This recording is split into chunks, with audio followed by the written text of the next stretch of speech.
Bueno,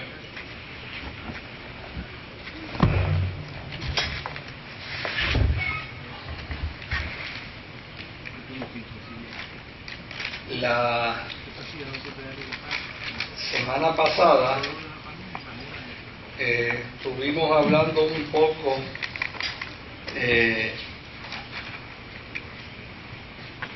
sobre el efecto que tuvo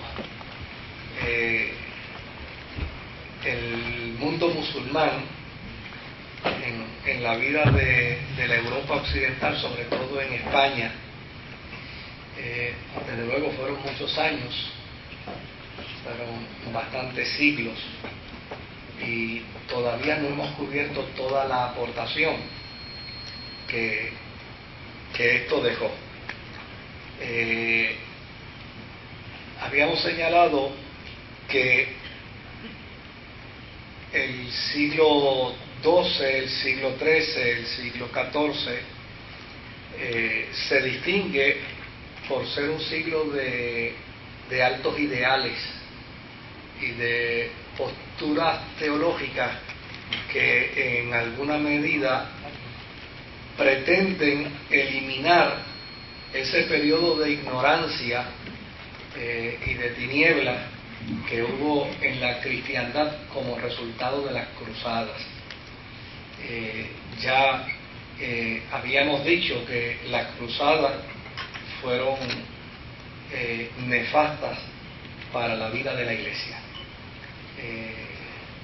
Eran un grupo de hombres brutos con iniciativa, ¿verdad?, que se tomaron en su mano el proclamar mediante unos oráculos que Dios los mandaba a pelear en contra de los musulmanes, y desde luego en el camino se les ocurría que también Dios nos mandaba a pelear en contra de los judíos, y resultaba que cuando llegaban a los lugares también peleaban en contra de sus propios hermanos cristianos.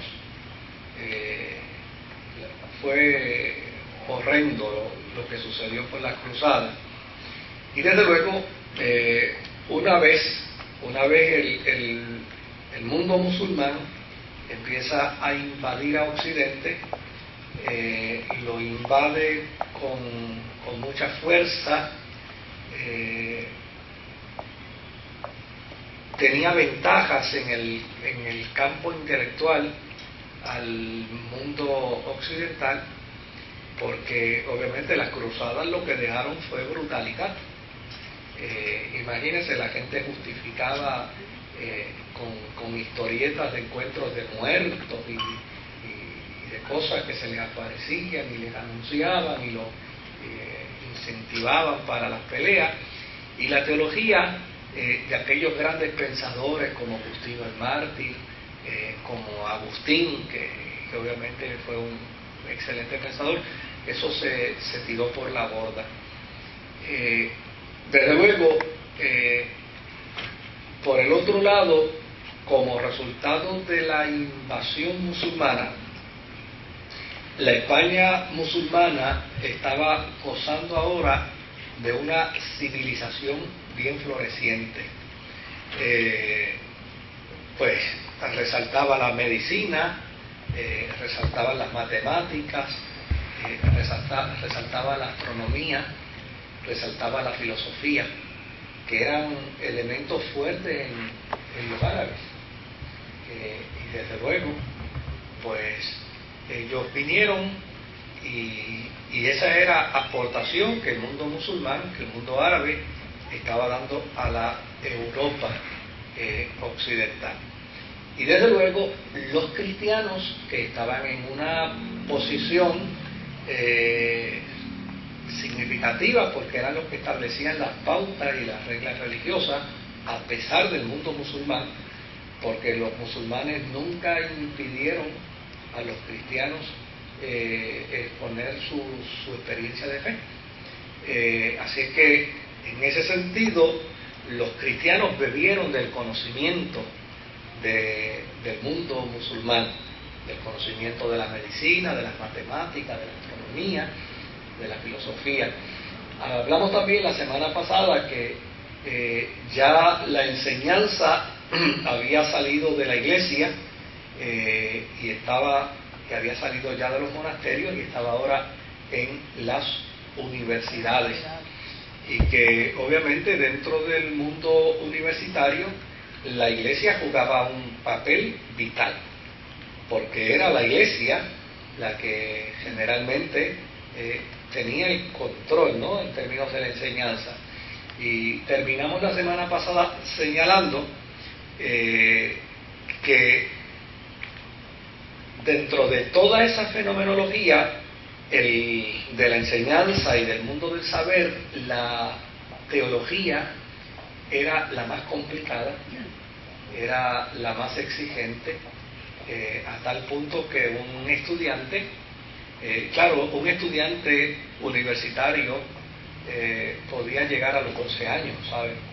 Podía llegar a los 13 años, no estaba el sistema ahora del párvulo, del principiante, del adolescente, ¿no? O sea, no había kinder, ni pre-kinder, ni escuela elemental, sino simple y sencillamente el estudiante probaba unas capacidades y como resultado de esas capacidades, método Montessori. Sí, era un tipo de método Montessori, ¿no? Pues sigue para adelante y hay datos de jóvenes de 12 años, de 13 años, de 14 años, que ya estaban dentro de las universidades compitiendo con adultos en aquel tiempo. Por el otro lado, cabe señalar, obviamente, que el campus universitario, desde el punto de vista intelectual, estaba limitado. No estaban los laboratorios que hoy existen, ¿no? Ni las técnicas, ni los protocolos que hoy están, sino más bien eran campus orientados hacia el aspecto filosófico, a lo poco que de matemáticas se conocía, a lo poco que de medicina se conocía, a lo poco que de astronomía se conocía. Obviamente, pues, estamos hablando de los pininos, ¿no?, del campo del saber, no estamos hablando el non plus ultra, ¿no?, del desarrollo intelectual en ese sentido. Yo creo que donde más afinado estaba el intelecto era en el campo filosófico, era en el campo teológico, era en la oratoria, en la dialéctica, era lo más que se conocía, porque era lo que más se conocía y era obviamente lo que la gente podía manejar muy bien. Ahora, otro elemento que va a suceder en la cristiandad del siglo XIII es que, si ustedes recuerdan, a mediados del siglo II ya estaba en la experiencia de la vida cristiana un filósofo convertido llamado Justino el Mártir. ¿Se acuerda que hablamos de él?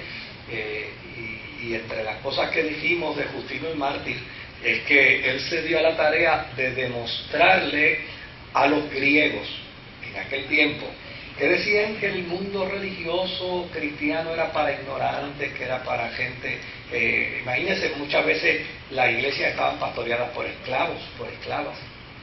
Decían, imagínense qué beneficio puede tener una reunión donde un esclavo dirige a esa gente. Pues Justino el Mártir se dio a la tarea de probarle a los griegos de aquel tiempo que la experiencia de la fe no estaba en manos de ignorantes, sino que estaba en manos de hombres y mujeres que podían competir en cualquier campo. Y entre las cosas que dijimos fue que en cierta ocasión Justino el Mártir aceptó un diálogo con un erudito judío, filósofo, donde estuvieron discutiendo aspectos teológicos por cerca de una semana en una plaza, y Justino el Mártir lograba recitar de memoria, y tenía solo 2 años de convertido, prácticamente toda la documentación paulina, todo el Antiguo Testamento, y desde luego cuando termina su discurso, el filósofo con quien, porque eso era bien normal, ¿no?, eran las competencias intelectuales que se daban, este filósofo pudo admitir que, si bien es cierto,